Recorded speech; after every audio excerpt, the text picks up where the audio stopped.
So I'm just going to start with my journey here first. I don't mean my journey, my long journey here. I mean, I drove 13 hours yesterday to be here, and on my way, I decided to document a little bit, so I'm going to share that with you first. As I get deeper into the whole subject of the technical end of what's going on with our sky, I marvel at the ingenuity and endless variety of ways to fuck up the sky. Okay, I know we have a 12-year-old here, which is so good. Okay, I'm sure she's dropped that bomb before. So, but specifically, I want to talk about chem bombs a little bit. As I was driving here, I did note 3 or 4 chem bombs that were dropped in. They literally look like, if you've seen those photographs of like Hiroshima and Nagasaki, you can kind of tell because they come from the ground up, and it's like they look like a mushroom cloud.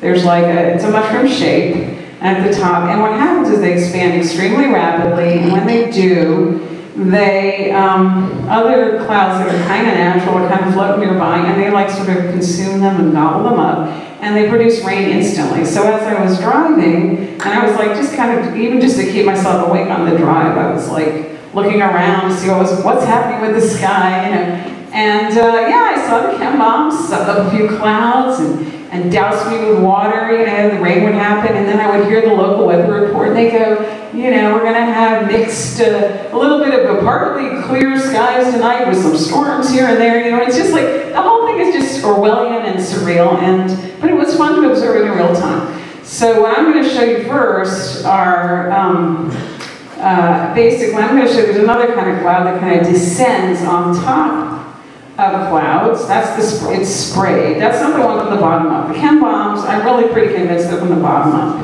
And see, I'm just continuing to explore this because I realize that maybe I know 5% of what's going on. I mean, there's just so much going on with this guy. So this particular series is a shot of, I stopped at a rest stop and just observed this fakey cloud starting to gobble up a natural cloud. So, okay, get in there, buddy. Here we go. All right, so you can see the cloud on the top. That's the one that's coming to get the cloud on the bottom. See the one on the bottom? And see how they're almost touching? Kind of looks like a little white mountain. All right, so that's shot number 1. And then we'll get to the next one. This is a zoom in, so you can kind of see there's a space here. See that space? See that? And this is like the weirdo cloud. Okay. So move him over. Now, watch what happens. And this was within the course of 5 minutes. Because this stuff moves very fast. Power plants. Next one. Oh, come on. Power plants. Go to the next. Yeah, go next. Power plants do that. Oh, okay. All right, you're talking about the ones on the bottom. All right, so now, you see how it's starting to grab it from the top? Okay, grabbing it, and then... Next one. There it goes. See what's going on? It's eating it. And it did eat it. And then it turns from like, sort of like a fluffy cauliflower looking thing to like, you know, sort of this bizarre wispy shape. But here you can see, you can see the sort of the scale of the big cloud coming down to attack this other cloud. So now it may very well be that this other cloud was generated from who knows what. I don't know. I can't even speak to that, but I can say that some of the clouds have more lifelike shapes than some of the others. And then when you see the monster cloud go and get the other one, or even if it's just a chemtrail that gets the other one, and I've also observed this from above as well, where you see them literally, it looks like they're wrapping the clouds in ropes, and then the clouds kind of start to assume disturbing shapes and start looking like you know, flying saucers and things. All right, so here I'm going to show you a little bit of just a typical day in Nashville. Here we go. As you can see, they laid down in rapid succession. And I like this shot because it shows you the chemtrail sequence of time. You know, this is not a time-lapse photography thing. These are all separate chemtrails, but here's the first one. I mean, here's the first one. So the first one is like already spread out, and then it's a little less. So these are 1, 2, 3, 4, 5 chemtrails, all going for the sun. And that may be an orb, I don't know.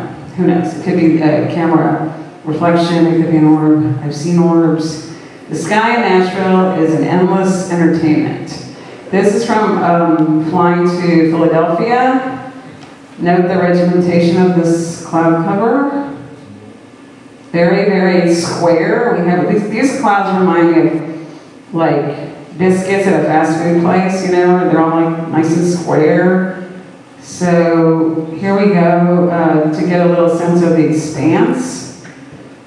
And by the way, there's some weirdo activity going on over here. I'm not sure what's happening there. But you see, and that's going out pretty far. That's a massive cloud.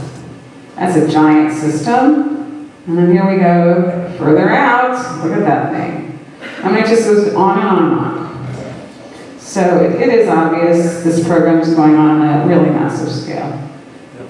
Now, this is just a typical cloud in Nashville. Obviously there are different formulas for these sprays because look at this. Like, what is this? Is this the hairbrush cloud? I mean, what is this cloud? You know, the porcupine cloud? What is this thing? I don't know. But I mean, how can anyone look at that and think that that is a natural phenomenon? You know, I'm just like, I'm completely mystified. All right, so that's a fun one. Now this was a day when they really knocked us out. This took about a half an hour to happen. The sky was absolutely blue, and about a half an hour later it looked like this. And that's what I call a pretty quick aerial assault. And that's my street. Okay, I'm just looking down the street. That's where I live.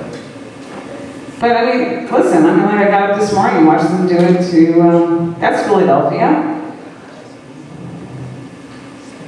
I go back and forth to Philly a lot because my 92-year-old mother lives there and I have to hang out and do stuff with her.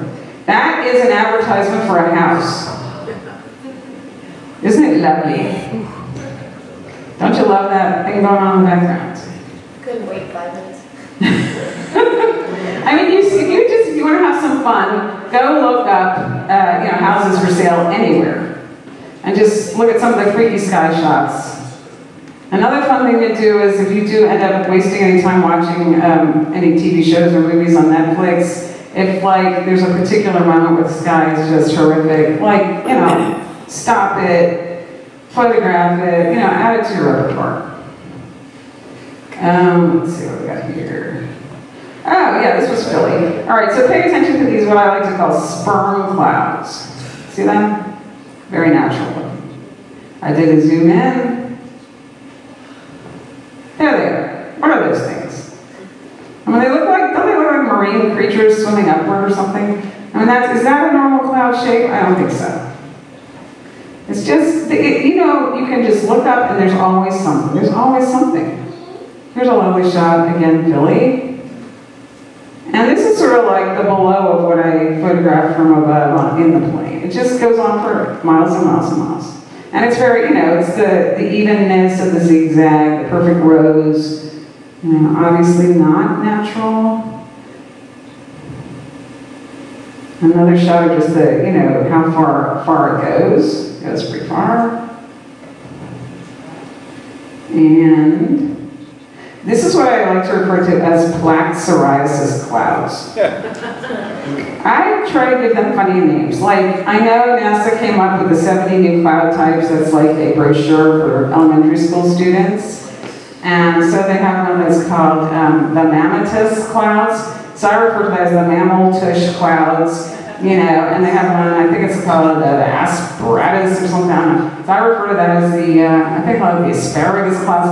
I just try to make fun of, their stupid names and come up with about 20 other ridiculous names, because one way you can combat evil is with humor. I mean, people do respond to humor. I mean, most people have their defenses up, but humor is a really effective tool. So I recommend that.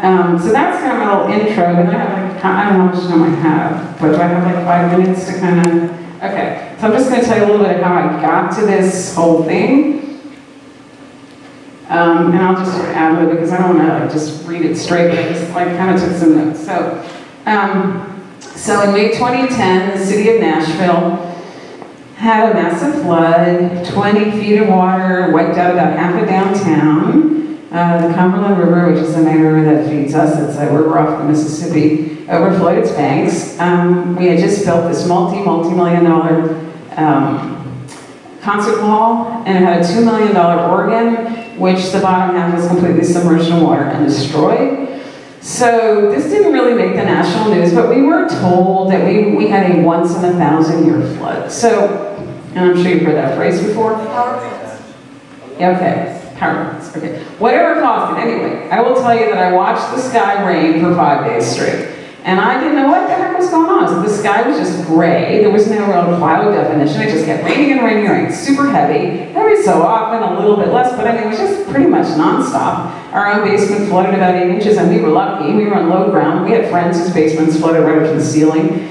And I have friends who were displaced. There was an elderly couple that was, there was another river that comes off the Cumberland, the Harpeth River, and they really, this whole section of town got totally flooded out. Just all the homes destroyed. This elderly couple in a pickup truck got stuck at a light where the water was up to the electric wires, and they drowned.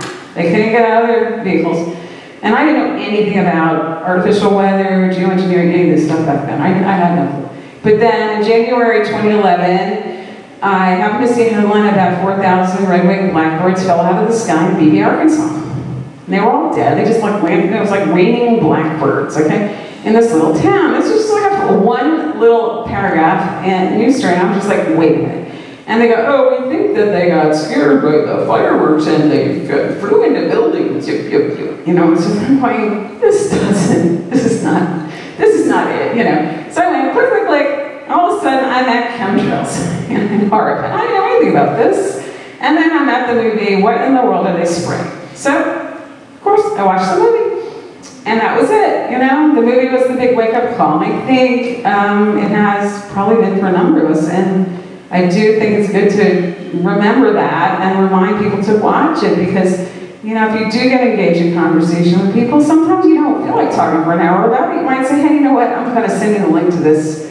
It's free, watch it, you know. So that was it for me. Next day, I get in my car, I'm driving to work. I go, I think I'll look up at the sky now, you know. It's like, you know, there's like 10 lines going across the sky. I'm like, oh, wow, imagine that, the coincidence that just what I read about is happening today in Nashville. How do you like them apples, you know? And of course, at that point, I didn't know it was happening every day in Nashville, just about. I mean, they do now allot us about 1 day a month where we get some sun, and it's never chemtrail free. By the way, it's never chemtrail free because there's always a powdery haze to the sky, and if you look at the silhouette of a building, you'll see it. Like silhouette, you'll see the building silhouette, you'll see the powdery haze. It's never totally blue. Maybe after like a really heavy-duty weather event, maybe then the sky will be washed for about like, an hour, I don't know. But it's bad. I mean, it's just ridiculous. So that was it. That night I was just off and running, and I was on Facebook, and I was meeting people.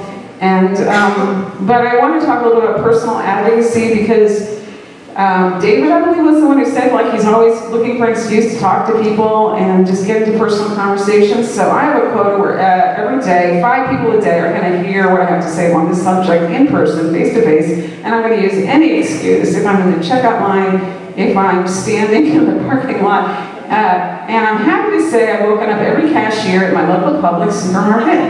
And now when I go in, they go, hey, happy Chemtrail Day, isn't it? You know, and it's like great, because when they say that, I go, and then I turn to the person behind me and I go, and they just kind of look like, what the hell's going on there? And I just start my conversation, you know? If I'm in the parking lot, there's always something to see, because the parking lot is like a big circle of sky, and I always see something in the Publix parking lot. So I get the phone out, and I'm looking at it, somebody walks by, I try to catch their eye, I try to engage them. I just feel like, you know, it's up to us to do that, and one should never feel that as an individual you're powerless, because, I mean, history has turned on the power of inspired individuals. And every single one of you should give yourselves applause, because you're all inspired, you know, you got it. So get out there and do it. You know, I'm going to start to get verklempt here, but I've already cried twice today. You know, just hearing the passion, you know, it's just, you guys are great, and just keep it up. And there's anything else I want to say about the whole business? Not really, other than I did have one other hilarious little, let's see if I can get to thing. This one other little photograph, which is why it's so important you guys do what you do, and here it is. And I can't speak to you know, other countries, but anyway, just in a global sense. You did not come here to serve fictitious money and governments. You came here to bring heaven to earth. So that's it. Hi folks, how you going? Nice to be here. Thank you for putting this on. Thank you for putting this on, so you know who I am. There's no need for introductions. So yeah, reality check. It's been really good hearing what everyone said today. There's been some really, really good speakers. I'm really impressed with what you've had to say. Raphael, I'd like to have you on the show to talk about that. And same with Jack, I want to have you on to talk about what you said. But we've got to really look at what we're facing here, folks. So I always like to include this slide, reality check, because what we're dealing with is a group of career criminals. They're pedophiles. Whoops. A group of pedophiles who's running the world, who all work together. All these governments all work together to manufacture wars and brainwash our children and spray our skies with poisons and fluoride our water and dumb us down and feed people rubbish. That's really what's going on. And the police, well, they kind of work for the system and not for us. And they're rolling all this stuff out to enslave us into their smart prison, which is really not going to be good for us at all. And this is the people who are doing it. This is their main goal, is depopulation. You know, so with everything we're doing, we've got to take all this into account. You know, we're being slowly exterminated by these people. It's been an ongoing process.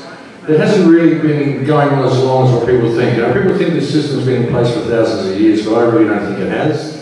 I think it's been in place for a few hundred years at most. Some of the research that I've been doing lately has indicated that this is actually quite a new system that's been introduced. One of the things that knows that changed our history.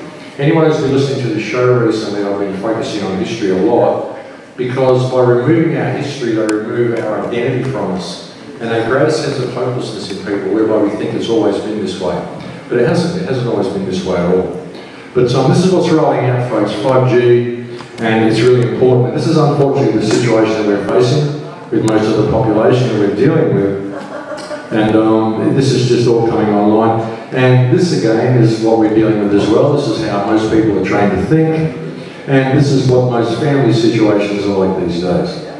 People don't really seem to talk to each other anymore. It's very difficult. I only put this slideshow together this morning. I can't see what's coming up next, so I'm trying to remember what I wanted to say.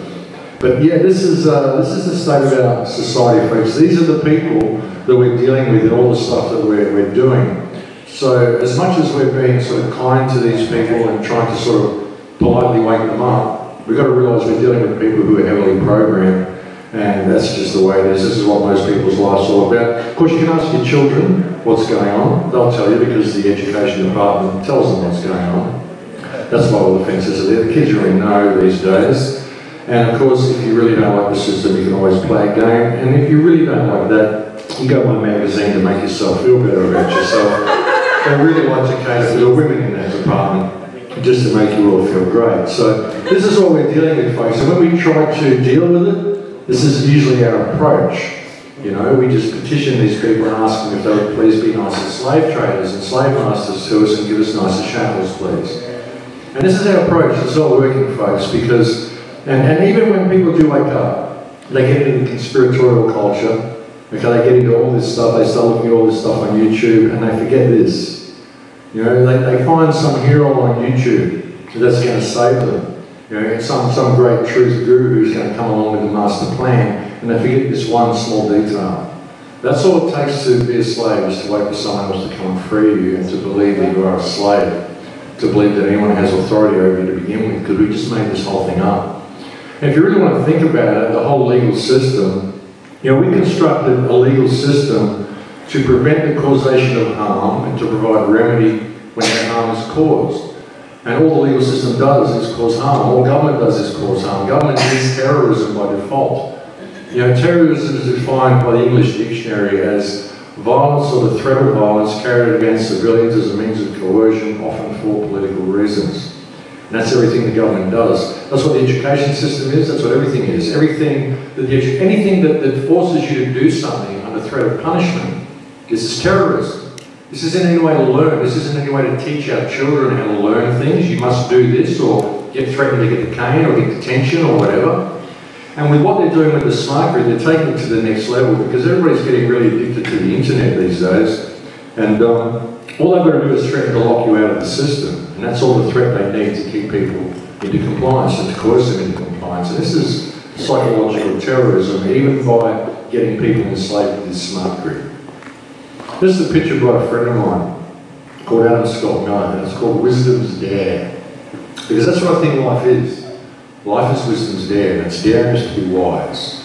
And in every crisis that we face, there is huge opportunity. The Chinese word for crisis and opportunity are interchangeable.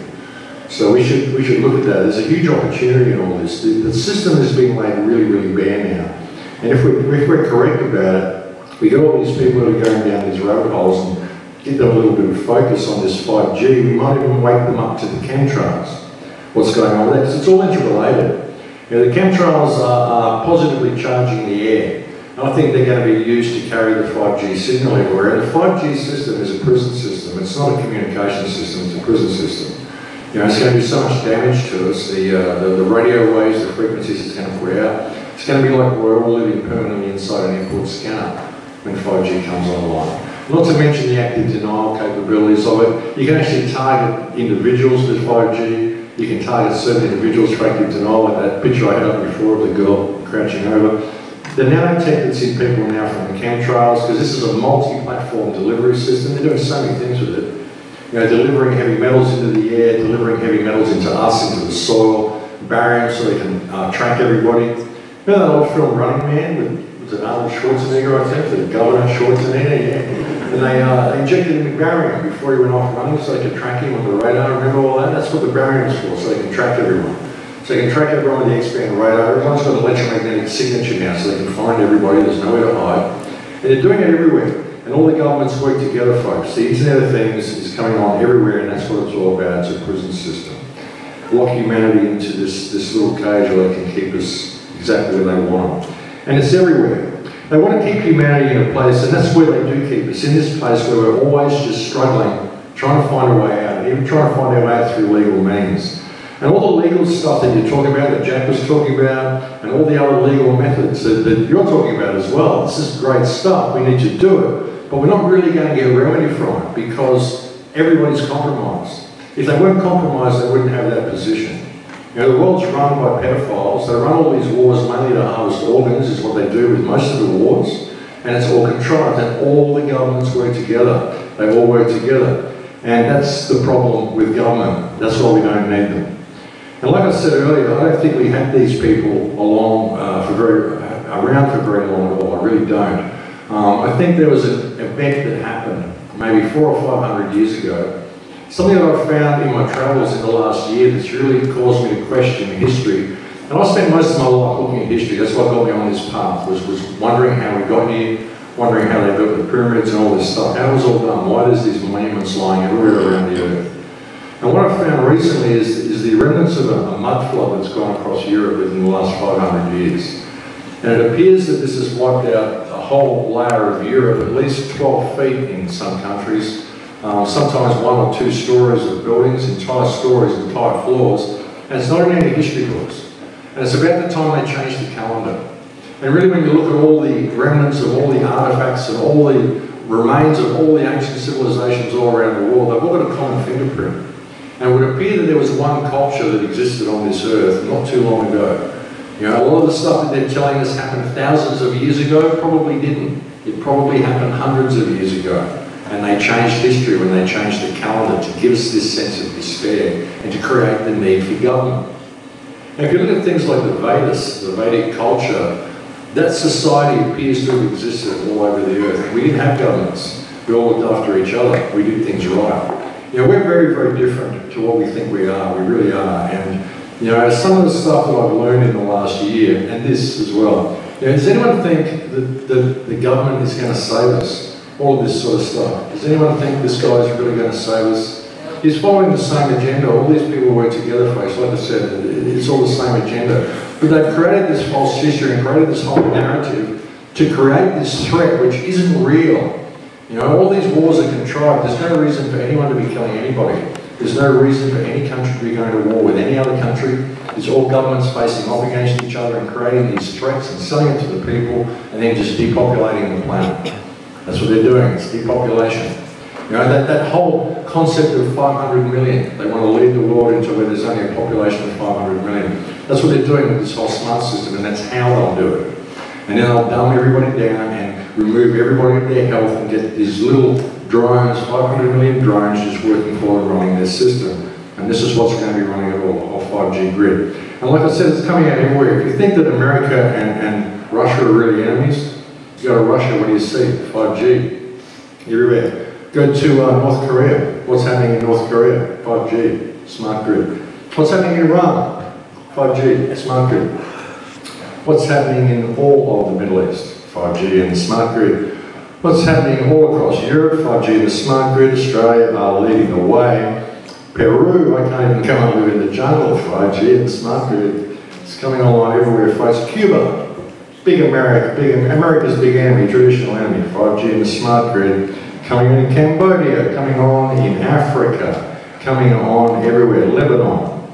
Look at this, and Israel, this is who invented it, of course, the 5G technology. So it's coming in everywhere, folks, and it's been presented as something wonderful, but really it's just this prison system.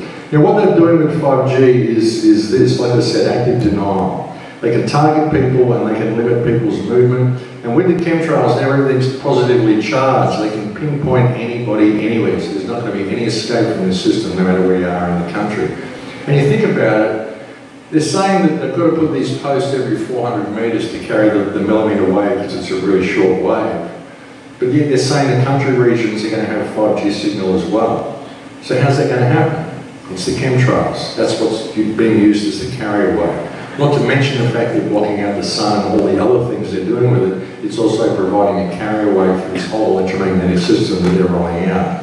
It's also scaring off all the insects, all the bees, all the birds.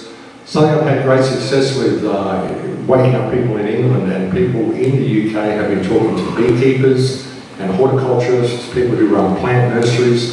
This is a really good input that you can go. This is a great way to get into people that wouldn't have normally a conspiratorial mindset. People who are beekeepers, talk to them about 5G, how it's going to disrupt the bees because they want to keep their flowers, they want to keep their honey.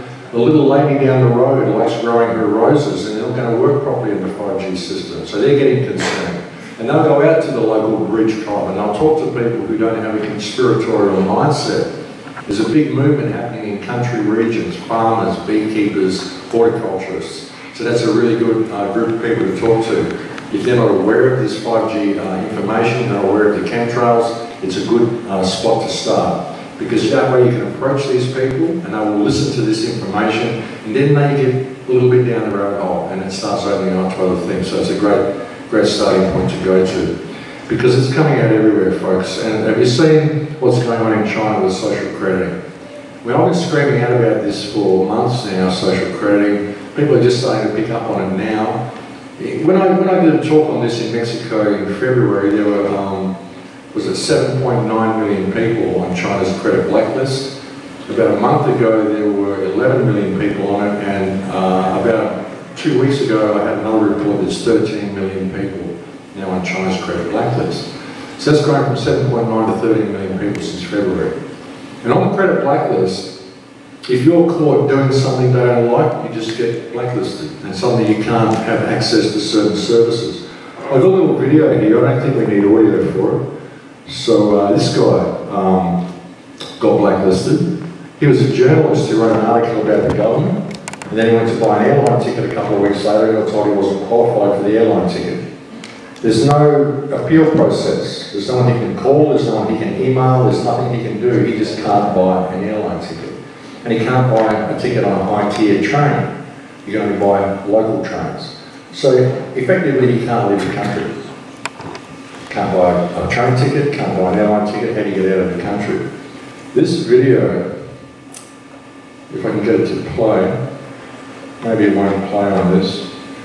But this video shows, this is an intersection, and it shows that they're actually photographing people walking across the intersection. And if you jaywalk, they will grab your face off the image and they'll put it on the video display they've got on a local bus shelter to shame you to the rest of the population. that you're an untrustworthy person. Because that's what they're basing it on, your trustworthiness. And once you're deemed untrustworthy, you're always untrustworthy. And it goes through the video to show you that untrustworthy people are people who are caught smoking in a non-smoking zone, people who are caught jaywalking, people who are caught doing the most ridiculous of little things. Suddenly they find that they're blacklisted and they can't buy certain things, they can't have access to certain services. Certain services such as buying plane tickets, buying rail tickets, or renting a house. Think about that one. You know, so if you say something the government doesn't like, suddenly your social credit points get limited and you are denied access to certain services. Once it all goes smart, then you'll have your clock radio listening to you, you'll have Alexa listening to you, and if you say something that the algorithm doesn't like, it'll just put a black mark against your name. And you'll get blacklisted by default. You won't even know it's happened until you go to buy something and you find you're not qualified for that service. And then if you get too far outside the system, in China they got these new facial recognition glasses. They picked someone out of the crowd a couple of weeks ago, 60,000 people at a rock concert, all looking at the stage, and they got this one guy out of the crowd, let him out with this facial recognition system they've got in China. These glasses, so the algorithm can simply say, well, Angel has just said something we don't like in her bedroom while she was talking to her husband, and she said something else again. Her toaster heard her saying it at breakfast time. So now we've put 3 black marks against her name. She's now below the social credit point. Well, now we deem her to be a danger to society. So when she goes out shopping, there's a police officer out there who's been alerted that this person is out and about, who's got his glasses on. There she is. And the algorithm has already determined what the punishment is, according to what her social status is, so she goes into the smart prison. And that's how you deal with dissenters. They just disappear. Simple. Because they're untrustworthy. And everyone wants them to disappear because they're untrustworthy. The Chinese actually like this. They think it's great. They think it's going to make a more trustworthy society. So that's where we're going, folks. That's the whole thing. That's where they're taking it. The whole internet has always been a wolf in sheep's clothing. That's what it's been about. Has anyone here a show that I did about a year ago called Giving Life to Lucifer? Anyone listen to that show? That show kind of explained what we've done with the internet, how we've given it all our power, and how it's now becoming a life force of its own. We're handing full autonomy over to it, and it's going to be making the decisions that control our lives, all based on algorithms, which are all based on an economic perspective of everybody. It sees everybody as an economic node, and it judges you according to your political correctness and your government approval rating. That's where it's going, folks. That's what it's always been. And it's leading into this new trade system that nobody's talking about either, One Belt, One Road, the new Chinese trade system. This is why Trump's doing all this posturing and all this stuff with North Korea and all this stuff that's going on in China. He's pointing the United States away from the rest of the world. Make America great again. Bring all the industry here, get all these things happening here, which is good the way it should be in a normal country if we're going to have these sorts of countries, which we really don't need anyway. But anyway, if we're going to have it, sure, you need the industry here, but the way he's doing it is to pull America away from Europe to create the excuse for the Europeans to adopt this new Chinese system which is rolling out, which will isolate the United States more.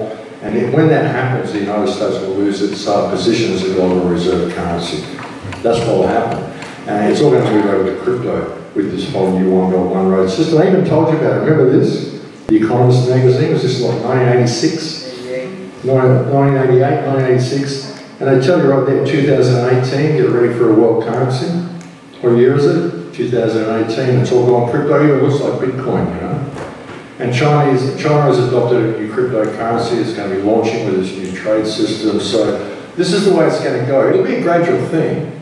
There's going to be this big crash, and the United States will probably go last. It was maintained as the big, strong United States dollar, the global reserve currency, and everything will fall down around it, and it'll look like it's all good. But then everyone will realise the ship's sinking, and they've got to change over to this system. And then America's going to have to tighten its belt and bring everything back online, and they'll slowly introduce the Chinese work ethic, more regimented, more surveillance, more cameras, more to protect you against terrorism. It's a joke, and this is what we're dealing with, folks, trying to deal with this with people. So that's the bad news anyway.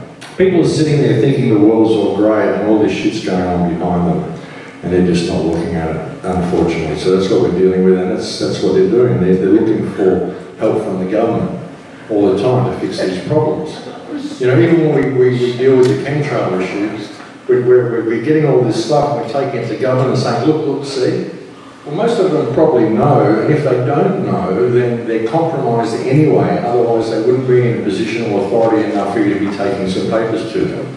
They've been caught out, they've been brownstone, they've been caught with a 14-year-old prostitute or a little boy or a little girl or something. That's why they're there in that office. And if we don't take that into account with what we're dealing with, then we're screwed to begin with. You know, we've got to realise that what government is a fiction. It's a multi-generational, national criminal cabal. It's a crime family. And we don't need them at all. We just don't. We don't need these people. All they do is manufacture war.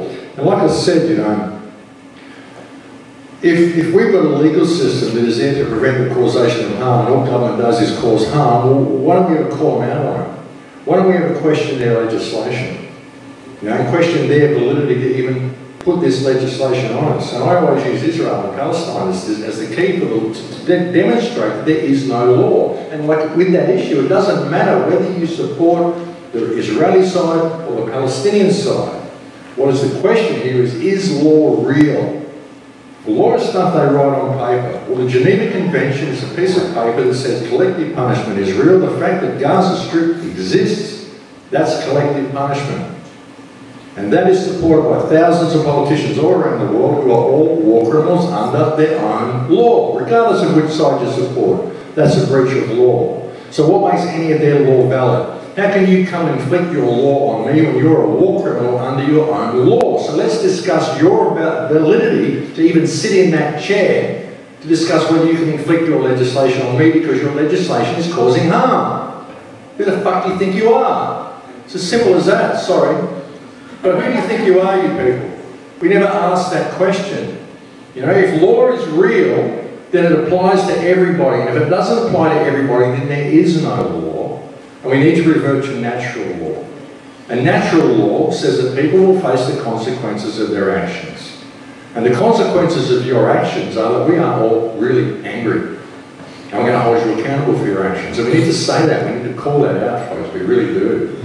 You know, one of the things that I've said ever since starting this radio show is that the biggest asset you've got is the people around you. And the people around you are your greatest asset. Our communities are our greatest asset. And if we stand up and call this out, we could change the world in a day. We really could. You know, we've got all the infrastructure we need to run all of our countries perfectly. We don't need government to run them. All government does is sit at the top and it's racketeering. So you've got your transport system, your food system, your agricultural system, your this system, your that system. We're going to sit here and say, all you guys are going to do things our way, and if you don't, we're going to put you in a cage. That's all it is. You're going to do it our way, and you're going to give us a cut of everything you do. And if you don't do it our way, we're going to get these guys to come and beat you up and put you in a cage. And that's all police does. It's terrorism. They'll kill you to keep you safe. They will. They'll push it that far. I mean, people may say, well, that's ridiculous. A police officer would never kill you because you're not wearing a seatbelt, but they will. You know, if you come up to them and they say, well, no, I just don't want to wear it, they'll pull you out of the car, they'll drag you, and they'll fine you, they'll arrest you, they'll take you to jail. If you don't go along with them, they'll take it to the point that they will kill you. When really they pulled you over to keep you safe because you're not wearing a seatbelt. What's that all about? How does that work? They'll kill you to keep you safe. You know, they're not doing what they're supposed to do, and they're not serving society at all. But again, you know, when we... it's true. Well, you know, it's true. They don't really do the right thing, do they? But, you know, that's also the problem, because they're facing the same threat that we do, that we're facing. And by being confrontational with them all the time, we're reinforcing this attitude that the government tells them that the public are their enemies, you've got to be careful all the time. That's why everyone gets shot by the police all the time, because they've got the police so paranoid and scared of the public. But they think if some guy just, you know, puts his hand up too quickly, he must be pulling a gun out of his sleeve or something. So they just shoot him on the spot as soon as he moves too quickly. Guy goes for his license, they'd shoot him because he reached inside his coat after they asked him to get his license out. You know, one guy pulled his hand into his pocket the other day and got shot by the cops because he put his hand in his pocket. Just a guy walking down the street. I mean, ridiculous stuff like this because of our attitude towards these guys. So we've got to start waking these people up as well, because we need these people to do their jobs. Because they're not doing their jobs. They're not preventing the causation of harm. they're actually engaged in terrorism to support a government agenda, and half of them don't even know they're doing it. You know, a lot of people who join the police force because they think there's a lot of crime on the streets and you need more police. You know, there's only a lot of crime on the streets because all the laws they create, because every time you create a law, you create crime. That's the way it works. That's how you build a police state. If you want a police state, you just make lots and lots of laws. Oh my God, look at all the crime. You made it illegal to walk on the grass, you made it illegal to walk your dog on the beach, you made it illegal to do this on a Sunday and that on a Wednesday, and all this stuff, which is just normal everyday activity. And then you come in and say, oh my God, look at the crime figures for last year. We need more police. Everyone's going, where's all the crime? I'm not seeing it, but wow, look at the figures in the newspaper. More laws, more police, more crime. That's the way it works. With Obamacare, 80,000 new laws with Obamacare, that's 80,000 new crimes. Easy, that's how you get a police state, that's how they've done it. We don't need them, folks. But we've got to reach the police. We've got to find a way of reaching these people and letting them know the danger that they're under as well. That's if any of them are human. And we've got to not be scared of sticking our heads up as well. I mean, unfortunately, that's the mentality in people. That's the society we're dealing with. And anybody who does stick their head up gets just mowed down. And that's what they're doing with this whole social crediting system and Internet of Things as well. Because, you know, when you've got an Internet of Things and everything's digital, everything's got an IP chip, and all the cash is digital, you walk into a supermarket, you pick stuff up and you walk out, it doesn't matter how much money you've got in your bank if you're blacklisted. This is where cryptocurrencies fall down as well. It's something that the crypto crew didn't see when I was speaking to them in Acapulco. They had complete tunnel vision of what they're doing. And a lot of the crypto stuff, it's a great idea under the current fiat system. It's a great way to free ourselves from the government. But when they're bringing in the IoT over the top and social crediting over the top, it doesn't matter how much money you got in the bank. You know, if they limited your purchasing power because of your political viewpoint, then you can have $1 billion in the bank. Doesn't matter if you can't spend it anywhere. And money's fiction anyway, it only works for them. There's only ever in place to put us in a state of scarcity, you know. We're not really looking at things. I have no idea where I was going with this slideshow, so I'm just going through changing the pictures for you guys. So we don't ever look at things, you know. We're always waiting for someone else to come along with the fix, and we've got so much stuff in our head that we don't really know what's going on at all. And that's one of the problems as well, you know. Like I said, this is the big issue. But life is wisdom's dare. And we need to start standing up and calling things out and everything that we do, asking why we have to do any of this stuff and realising that what we're dealing with here is people. You know, just people. Like I say on the radio show, it's our obedience to authority, our compliance to authority, which is just terrorism. The whole lot of it is terrorism. That's what they used to do all of this to us. It's just terrorism. And it's our compliance with this that causes it all. These people don't have any power over us, you know. Inside us is something incredible. You know, it really is. I mean, some of the research I've been doing lately, like I said, about how that changed history and what we're really capable of is absolutely incredible. You know, the world only exists the way it does now because we allow it to be that way. It's like a collective projection of what we think the world should be. But there's a whole other world that exists, you know, that could be here. We can change it into that any time we want to. As soon as we put down our respect for authority and unite with the people around us. Like I said, you know, your neighbours, the people around you are your biggest asset. You know, but they're all scared because they're scared of you, they're scared of their government, they're scared of everything. People can see the system that's coming, but they're too scared to stand up and do anything about it. They can't see what's within them. It's been so lost and so cowed and so squashed. You know, but like I said, with great crisis comes great opportunity, and we're at a real turning point here. You know, everything's falling away, everything's been laid bare. The whole system is laid bare. We know all the governments are working together now, they're all colluding. That's why they've ramped this system up so much, and so many people out there now can see it. Well, they know something's wrong anyway. You know, and that's why they're ramping it up more and more. And that's why they're rolling out this 5G so quickly, because they're scared. They're scared people are waking up. That's why they're spraying so much as well, because they're scared people are waking up. They really need to roll this out as quickly as they can. And they've given us all the tools we need legally to call them out completely, with everything that Raphael showed you, with everything that Jack said, with everything, the fact that they don't obey their own laws. None of it is. Even Tom Wheeler, the head of the FCC, he went out there and made that public speech and said, we won't wait for the standards. Well, thank you very much for making that legal distinction, Mr. Wheeler. You know, start taking action against these people. And I don't live in this country, but he does, and you guys do. Start mailing this guy, start sending him liability notices, things like the impound movement, what they're doing. That works as well. They stopped smart meters in Hawaii, did a great job there.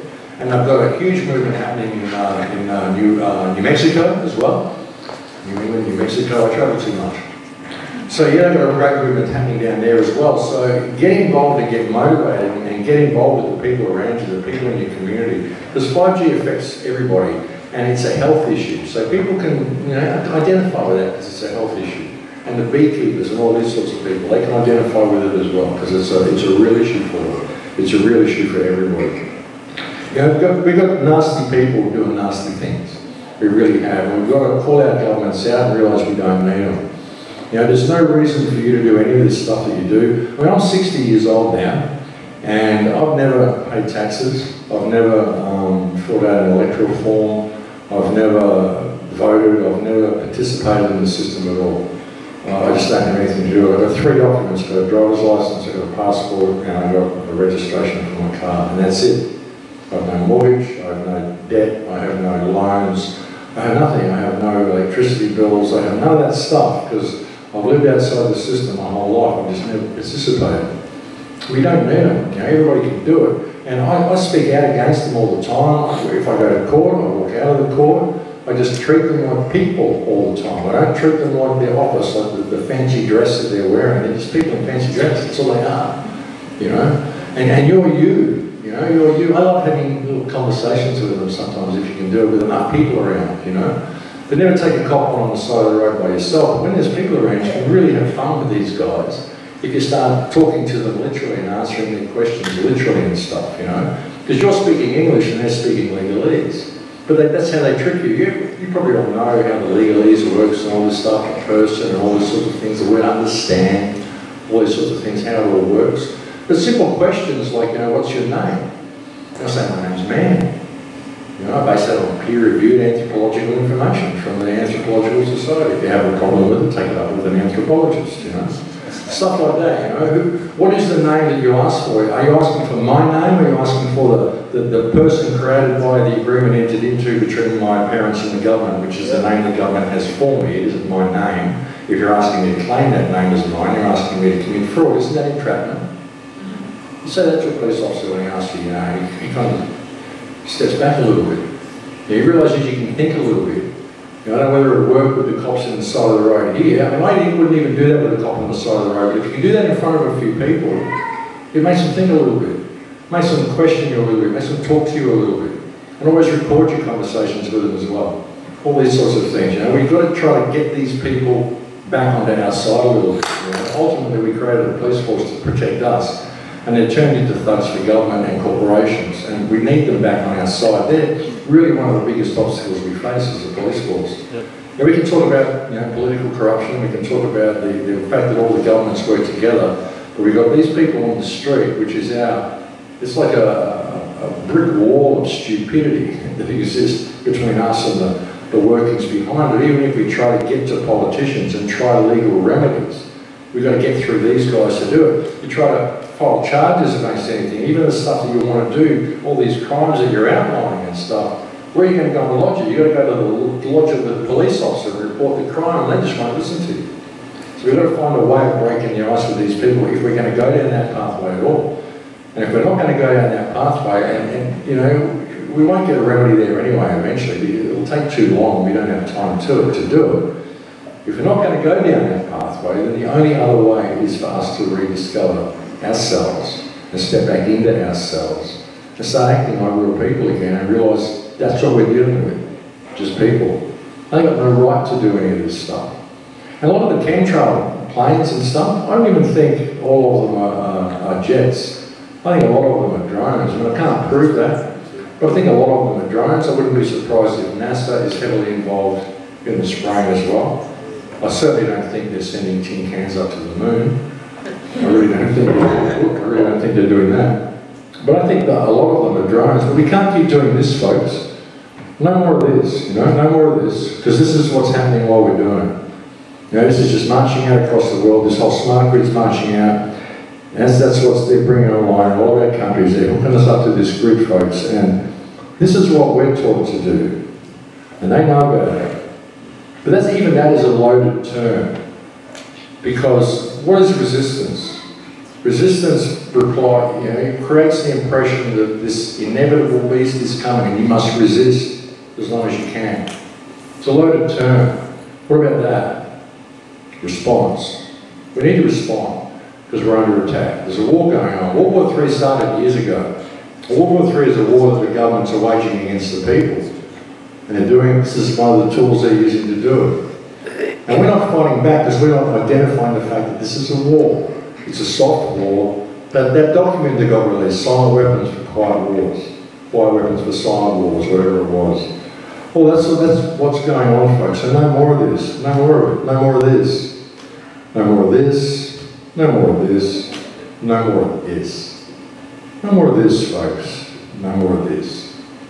Start speaking out. Everyone's got to start speaking out. It seems like, it's a little person against the storm. It seems really, really hard to get out there and there's this big leviathan. But it's not. It's just this big mass of confusion. And we keep looking for ways through the confusion, using their confusion to do it. But they created the whole legal system to be that way, to be what it is. They created the legal system really. We think it's there to provide us with remedy and all this sort of stuff, and that sounds really good. That sounds like what law is for. But really the legal system is there to protect them. Everything that's wrong with the world today is wrong with the world because it's legislated to be that way. Even the little things that go wrong that cause us to get irritable with each other and all this stuff, these little irritations we have in our society because things don't run properly, it's all legislated to be that way. And when you try to find a way through it, it's legislated to tie you up in red tape and all this stuff so you can file some charge against some politician and you might end up going to trial 10 years from now. You won't get any remedy then. It'll be a date that's put off for another 10 years. And by the time that happens, everybody's dead, It's like when people try to claim insurance from these corporations that have come and trash their environment, they tie them up and tie them up and tie them up until they're 75 years old when it happened to them when it was 20. And they give them a little payout just before they die and they get nothing. That's what it's all about. So they just tie us up in all this stuff. So realise that you're just dealing with people and things become a lot clearer. Whenever I'm dealing with anybody of authority, I never look at the uniform, I never call them by the title they want me to call them by. I ask them what their name is, and I call them by their first name. Everybody, even when I walk into a court, I call the judge by his first name. I don't call him Your Honour, any of that stuff. I've gone into court, I said, "You're going to represent yourself?" I said, "No, I am myself. But I have to represent myself. Where are we going with this? I'm going to turn you a cardboard cave myself when we go there. What's the judge's name? Please, oh, Your Honour, the Honourable Peter Smith." And I go, "Peter, okay, no worries." I'll walk in there, "Hey Peter, I'm here regarding that matter." And I'll have a chat with him. If the prosecutor pops up, I'll say, "Excuse me, I don't know you, I don't recognise you, I'm talking to Peter. Stop interrupting." And we have a conversation and I walk out of the court. Now it works really well. If you realise that you're a living man, you're living people, no one has authority over you. You don't have to do any of this stuff. And if you're religious, I don't know how many of you are. Maybe you are, maybe you're not. But even when you look at the Bible, if you look at the trial of Christ, even when he said to him, because he showed you right there, they said to him, are you the King of the Jews? And he said, "Do you say I am?" He never answered. He never gave his name. He never did it. That's why Herod washed his hands and let the people do it. Because he wasn't going to step into that as well, because he knew how it works. They gave you a clue there. There's all these clues through all this stuff of how it works. The Wizard of Oz, the straw man. It's all there. The Wizard of Oz tells you how the whole system works. You ever looked at that movie through those eyes? It tells you how the whole system works right there. But this is the world that we've got. And we don't want that world, folks. There's a much better world we could have if we would simply pay attention to the world we've got and start dealing with it. There's a whole nothing about this system makes sense. Even civilization doesn't make sense. How did we ever construct this to serve us? Because it doesn't serve us. It just serves the people. I mean, it serves the rulers, and we've got to do something for these guys because that's what it's all about. These guys, the future. And it's up to us because the kids that are coming through, it's wonderful to see this 12-year-old girl saying what she was saying. This is incredible to see that in the youth. I almost came to tears through that little speech. But that's what we need. We need the youth to stand up because the kids that are starting school now, When they get to be 12, they're going to have no reference point for what it's like to be free at all. They're going to have no reference point for what it's even like to be human. They'll be getting iPads and little things to click on as soon as they're in a cot. You have parents giving kids an iPhone to play with in the stroller while they're in the supermarket just to keep the child happy. And it's dopamine addiction. Instant dopamine addiction, instant gratification, disconnects you from everything. In the Philippines, you know, they've got these greater family units and all these kids there's never problems with families and stuff. They've noticed problems starting to develop now in these societies with the kids because the kids are getting mobile phones and they're texting each other rather than talking to each other. So they're not getting the real communication, so they're developing problems with each other. Because you know 90% of communication is non-verbal, and when it's not even verbal, it's just text, you don't even get the tone of voice. You don't even get the inflections of emotion in the voice, and let alone the body language, or look in the eye, or look on the face, and all the other stuff that goes with communication.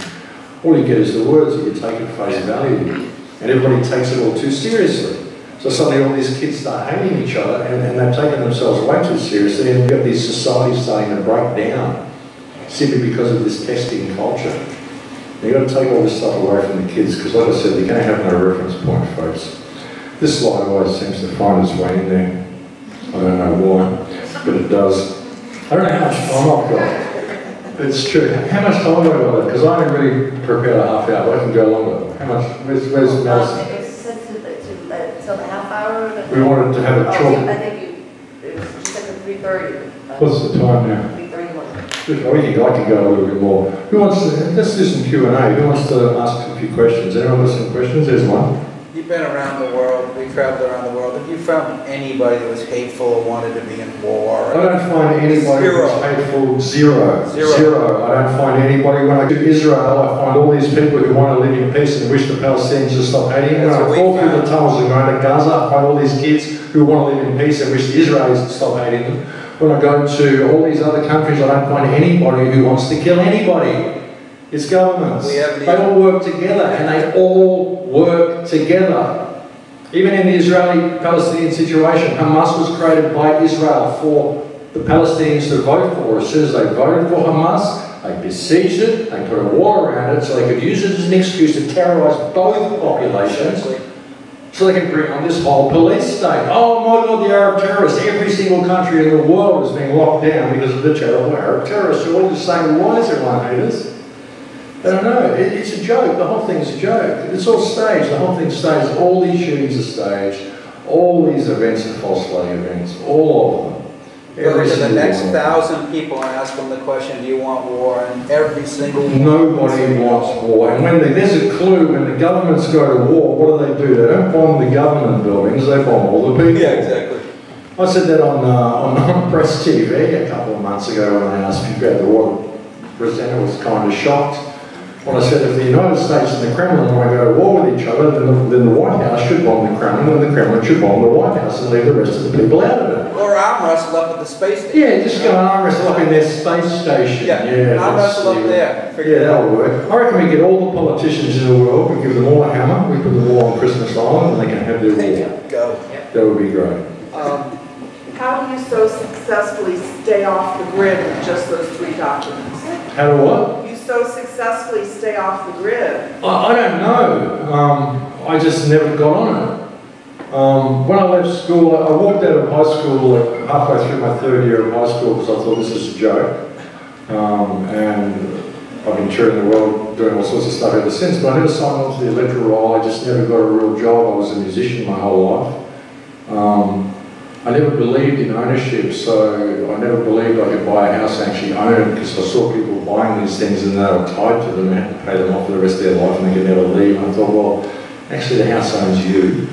You don't own the house. This is a weird scenario you've got happening here. It's a weird relationship where you're kind of locked to this spot, paying it off for your whole life, believing, going, I own it. This is a weird thing. I think there's a reverse psychology going on there. So I just never got into the system. I woke up when I was 4 years old and I thought, I've been born into a madhouse. So I just kind of stepped out. I became a musician. And it's even really weird how I even ended up being here doing this. Because Max Egan is a Monda poem, it's a pseudonym. Max is my middle name.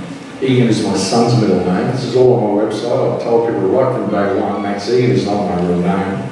So it's weird. So I've kind of created this scenario through no means of wanting to do it, whereby I've got all that got in my real name that exists in the real world as a passport, a driver's license, and a vehicle registration.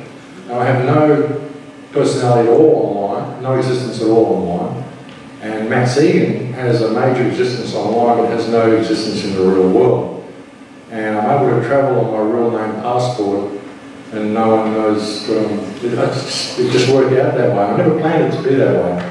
It just worked out that way because I thought I'd write a book and put it up there and I didn't think anyone would read it. No, I put on my middle name and my son's middle name is on it to my son. And then when I put out that first film that I thought nobody would watch, I thought I'll use that name. And then suddenly I got created into this person and here I am. Weird thing. We've got to stop. Yep. We've got to stop.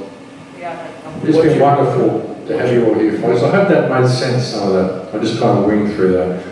But I hope it made sense. We can do something about this. It isn't all over. We've got to get motivated. We've got to wake people up around us. Get motivated in your community. Start pointing out the health aspects to them and start questioning authority in every single way that you can. Ask them why. You have to do anything they tell you to do. Ask them why. Because you don't have to do any of it. Ask them how they're even valid to give an order to you when they're in breach of their own law, if law exists at all. Thanks, folks.